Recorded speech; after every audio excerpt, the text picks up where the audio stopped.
Olá, eu sou o pastor Roberto Rodrigues e estou aqui para mais uma mensagem.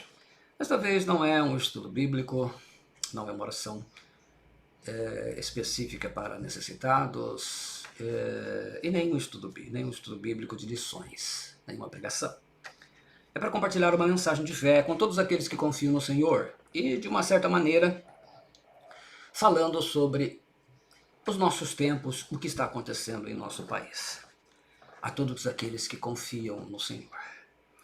Eu dividi então em 10 pontos. Eu escrevi, mas eu resolvi gravar um vídeo curto, dando uma visão melhor. Primeiro, é bíblico isso, né? Nós teremos tempos difíceis pela frente, especialmente contra a família, a vida espiritual, 2 Timóteo 3. Quando a gente fala isso, eu sei que uns hoje estão comemorando a vitória do seu candidato, outros estão lamentando. Mas independentemente disso, o que quero dizer é que quando Paulo escreve a segunda carta, a Timóteo, no capítulo 3, ele fala que os últimos dias terão tempos difíceis. A minha tradução diz trabalhosos. Difícil do quê? De você ser cristão e viver como cristão. Então ele dá uma série de coisas, de qualidades, ou de característica, melhor dizendo, daqueles que vão apostatar da fé, daqueles que vão viver uma vida completamente fora da palavra do Senhor. É mais ou menos semelhante à estátua, naquele sonho da estátua de Nabucodonosor, que em parte era ferro, em parte era barro. Daniel lá 2, 31, 33. A divisão ela vai continuar, entendeu? Porque todo mundo falando, vai acabar a divisão, vai acabar o ódio, brincadeira isso, né, gente? Vai acabar no milênio vai. Vai falar mais alto por quê? Porque os interesses cada vez mais, segundo Timóteo 3 é a chave para tudo. Ele fala que os homens vão se tornar amantes de si mesmos, egoístas. Então tudo aquilo que avilta a palavra de Deus, que a Bíblia chama de iniquidade, é a que vai estar. Então a gente não pode, não adianta ficar se iludindo. Então no país, seja na política, na igreja, na família, nós vamos continuar vendo isso. Então vai ser muito difícil você manter a sua família dentro dos princípios cristãos e isentos do que vem pela frente. Será um tempo de uma prova muito difícil, como Jesus falou em João 16, 33. Quem lê, entenda. Então assim, é impossível, não dá para voltar. Não pode voltar, não tem que voltar. As coisas têm que acontecer.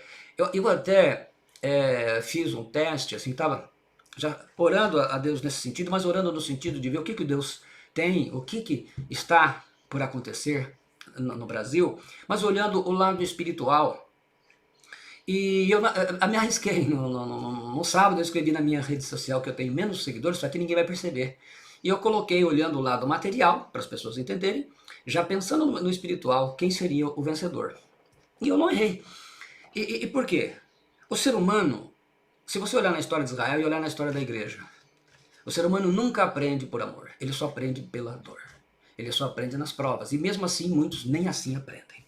Segunda palavra, a esperança de muita gente será frustrada com aquele texto de Jeremias 3, 23, em que ele fala de ilusão. As pessoas estão iludidas com muitas coisas. As pessoas, e especialmente dentro do coração da igreja, perdeu-se a noção realmente do poder de Deus, da mão de Deus, da direção de Deus. É como Israel. Israel fazia alianças e confiava um monte de gente, se afastava do Senhor. E hoje está assim a nação brasileira. A igreja brasileira é uma igreja apóstata. Hoje, a melhor igreja que designa o estado espiritual da igreja brasileira é Laodiceia. É uma igreja rica, é uma igreja que tem muito potencial financeiro. Espiritualmente ela é vazia e pobre. Terceiro, fatos inesperados mudarão o curso da história, como aconteceu em Isaías 37. Não consegui discernir exatamente a natureza desses fatos. Mas você vai observar ao longo dos anos, desses próximos anos, não sei também a partir de quando, que muitos eventos, muitos fatos, você vai dizer bom ou ruim, vai depender do lado que você olha. É como aquela história do copo. Esse copo, para uns ele está cheio até metade, para outros ele está vazio. Então depende a visão de cada um. Mas são necessários. Porque ajustes são coisas que têm que acontecer. A gente não adianta querer toda hora ficar arrumando desculpas para isso ou para aquilo. Quarto, Vamos precisar mais do que nunca de estarmos unidos em oração, como está lá em 1 Tessalonicenses 5,17, orai sem cessar. Ele fala para uma igreja, quem lê entenda. A necessidade de orar, a Bíblia manda orar pelos presidentes, pelas autoridades, os governadores, né, todos eles, presidente. Agora nós temos um presidente eleito e um presidente. Eu sei que muitos cristãos e pastores pouco oraram em favor do presidente atual, muito mais trabalharam contra ele. Mas não é por isso que nós vamos revidar, até porque nós vivemos aqui. Nós dependemos desse país, é aqui que moramos. Então a gente tem que orar independentemente do que vai acontecer. Nós temos que orar a Deus. A orar a Deus, porque Deus usou o Faraó, Deus usou Nabucodonosor, Deus usou Ciro da Pérsia. Deus sempre usou, se você olhar, dos reis, poucos se salvaram. Davi, Salomão desse apostata no final. Então, se o sinal de progresso material não quer dizer progresso espiritual. Salomão foi o rei mais rico da história. E foi um dos períodos mais tristes de apostasia de Israel. Então não quer dizer nada. Então todos estão olhando a questão material. A minha mensagem ela é espiritual. Como eu disse, os de esquerda estão rindo e felicitando, os de direita chorando. Mas a gente tem que olhar pela palavra do Senhor. É o momento. Quinto, a guerra espiritual está apenas começando. Eu sei que já tem gente dizendo que isso não é uma guerra, é só uma prova. Não, gente, é uma guerra. É uma guerra sim, Efésios 6,12, Daniel 10. É só abrir os olhos na palavra profética. Não é contra seres humanos que nós estamos lutando, mas é contra principados e potestades. Qual é a finalidade das potestades? Causar divisão. Qual o trabalho principal das potestades? Quem estudou, aprendeu um pouquinho, sabe que é divisão. Olha a situação do nosso país. E ela não vai acabar, ela vai piorar. E dentro da igreja, quanto mais, a igreja não existe coisa que se divide mais do que a igreja brasileira. A política não veio dividir a igreja, ela já estava dividida. Os principados trabalham. Mas Astarote precisava de um parceiro. Que Astarote na Bíblia ele nunca trabalha sozinho. Agora, o próximo passo vai ser colocar no jogo Moloque, o Deus, o famoso Deus que exige sacrifício de crianças. Mas enfim, Baal, Belial, eles vão trabalhar. Então a nossa guerra é espiritual. A gente tem que estar orando, porque são momentos dramáticos na história do Brasil. Sexto, não perdemos nada. Salmo 20, 17, Salmo 125, que fala sempre dos que confiam no Senhor. É os que confiam no Senhor. Essa é a diferença. Os que confiam no Senhor. Os que confiam no Senhor são como os montes de Sião que não se abala. Então é de quem que você confia, quem que você deposita a sua fé, a sua confiança. Nós temos hoje uma batalha espiritual muito grande, muitas pessoas nem se congregando estão mais, já há muito tempo, e agora piorou com essa polarização, com essa situação que foi no país. Não perdemos nada, mas ainda podemos perder. Isto é, aqueles que estão perseverantes, porque muita gente já perdeu antes do final das eleições, já perdeu há muito tempo. Sétimo, a nossa confiança ela não está em homens, mas no Senhor. Quem lê entenda, esse é o texto de Jeremias 17:5. Maldito o homem que confia no homem e faz dele o seu braço forte. Então, eu creio que a gente está sendo levado a um desafio. Maldito o homem que confia no homem, faz da carne mortal o seu braço forte, o seu braço, e aparta o seu coração do Senhor. É uma escolha. Uma escolha. E mais ainda vai ser necessário. A igreja, ela tem um projeto especial na terra até o momento do retorno de Cristo para ela. Mas ela precisa ser purificada. A igreja está imunda. A noiva, nenhuma noiva vai suja para o casamento. A de Cristo também não vai. Então é necessário purificação. E infelizmente, olha na natureza humana, olha na história da Bíblia. Você vai encontrar Enoque e Elias. Tira eles, todos os outros precisaram passar por situações em que eram necessário o treinamento do Senhor. Oitava, Deus está sentado em seu trono. Apocalipse 7:10. Deus tem tudo sob controle. Daniel 2:21. Remove reis, estabelece reis. Porque a história caminha para o cumprimento da profecia dos últimos dias. Podemos pensar aqui em 1 Tessalonicenses 5:3. Quem lê, entenda. As coisas vão indo, Deus tem tudo sob controle. Eventos e fatos, situações, Deus tem tudo sob controle. Tudinho. Agora, a gente não pode imaginar que Deus está contente e feliz. Eu sei que muitas coisas surgiram e nessa guerra toda, eu ouvi até uma frase muito triste, porque uma das frases utilizadas na campanha foi, se eu não me engano, Deus acima de tudo. E alguém publicou bem grande lá uma piadinha, a Deus sobre tudo. Zombar do nome de Deus. Eu perguntei, poxa, eu fiquei chateado, mas o problema não sou eu, o problema é o Senhor. Ele diz que de Deus não se zomba. Então, a igreja não tem feito o papel que ela deveria fazer, de ser sal, de ser luz. Ela está muito contaminada. Nós vimos pastores pregando textos bíblicos para defender candidato, atacando o outro. Então, essa divisão toda, infelizmente, os principados e potestades, os governadores deste mundo tenebroso, os dominadores deste mundo tenebroso e as forças espirituais do mal estão trabalhando a todo vapor. Mas Deus tem tudo sob controle. Porque nada, até mesmo manifestação do anticristo, enquanto não for removido o que o detém, ele não pode se manifestar. Ele não pode ser revelado. Então tudo está sob controle de Deus. O que significa Deus estar sentado no trono? Que tudo, ele tem controle de toda a história. Então não vai acontecer no Brasil o que Deus não queira. Não vai acontecer. E não se esqueça de um detalhe. Deus também é o dono da vida. A única coisa que a gente não muda com o poder político e o poder de influência. Então, aí entra a parte 9. Tenham fé no Senhor, o nosso Deus, porque o justo viverá pela fé. Hebreus 10, 38. O justo viverá pela fé. Quem lê, entenda. É o momento, é chegado ainda mais o momento de nós entendermos que o justo vai viver pela fé. Não é pelos homens, não é confiança nos homens, é o justo viverá pela fé. É essa a diferença. Então aí o 10º, eu vou repetir o item 4. Encerrando a unidade da igreja e na oração.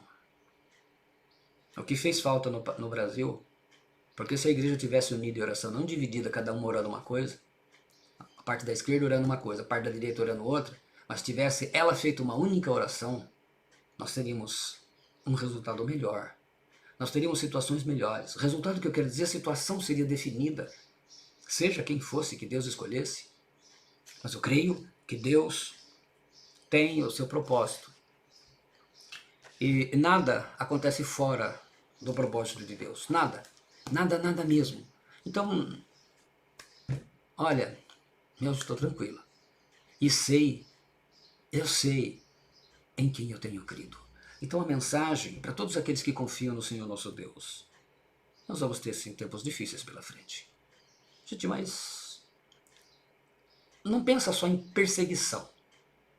Pensa na dificuldade de se manter santo, na dificuldade de se manter fiel a Deus. Porque os escândalos que nós estamos vendo envolvendo pastores, apóstolos e patriarcas e cristãos em geral.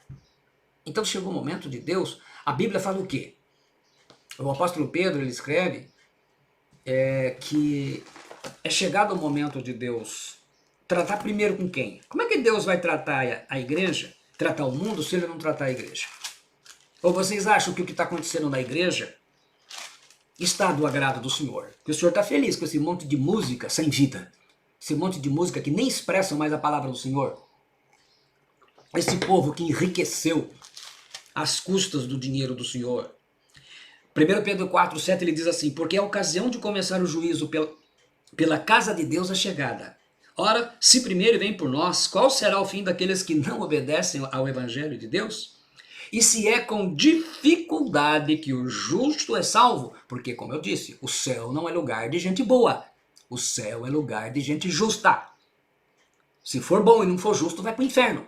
O justo é justificado pelo sangue de Jesus Cristo. Você não é salvo porque você é católico, porque você é evangélico, porque você é dessa religião ou daquela. Você é salvo quando você é justo. E você é justo pelo sangue de Jesus Cristo. E pelo sangue de Jesus Cristo é porque você o recebeu como seu Senhor. Então você tem um novo nascimento. Então o céu é pra gente que nasceu de novo. Mudou a vida.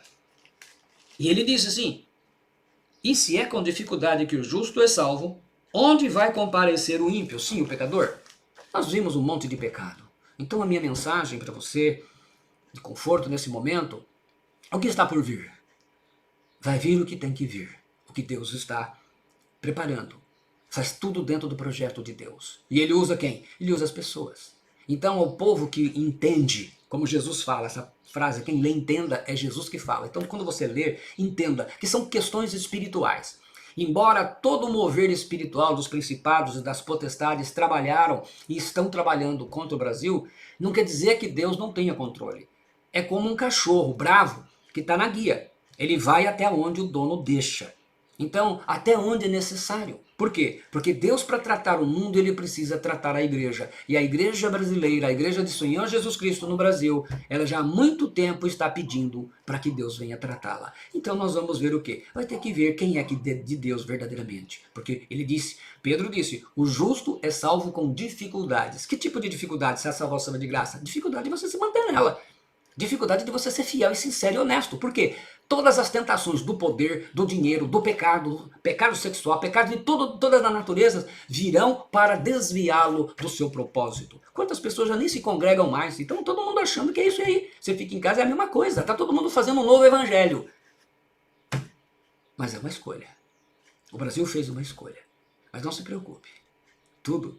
Deus tem tudo sob controle. Tudinho. Então, coisas virão, acontecerão e são necessárias que aconteçam. Então, não tenha no seu coração nenhuma palavra contrária que te tire a esperança. Como alguns estão dizendo, não é uma guerra. É assim, gente. O povo não acordou ainda, que a igreja brasileira só pensa em festa.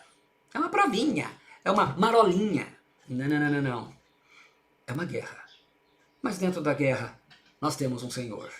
E Ele vai estar através do Espírito Santo, conduzindo aqueles que o amam sinceramente. Pai Celestial, como diz a Tua palavra, nós temos que orar pelas autoridades. Eu quero apresentar aqui a oração por todas as autoridades, pelo Congresso atual, o Supremo Tribunal Federal, todos os congressos, o presidente da República atual, o seu vice. Oro pelo novo presidente da República que foi eleito hoje, com seu vice, os novos governadores, os governadores atuais, os novos senadores, deputados estaduais, deputados federais, todos aqueles que vão assumir novos postos, até prefeitos que foram eleitos, por todas as autoridades. Oro também pelos prefeitos atuais, apresento especialmente o de Agudos, da minha cidade, de Bauru, onde trabalho. Oro por todos os prefeitos, todas as autoridades, porque tudo depende de Ti, Senhor. Ainda, tudo está debaixo do Teu controle. Eu apresento a Ti em nome do Senhor Jesus Cristo e que o Senhor com esta palavra possa iluminar o coração e a mente do Teu servo, da Tua serva, de entender, ó Deus, que nós estamos nas Suas mãos e nada vai acontecer que o Senhor não queira com a Sua igreja.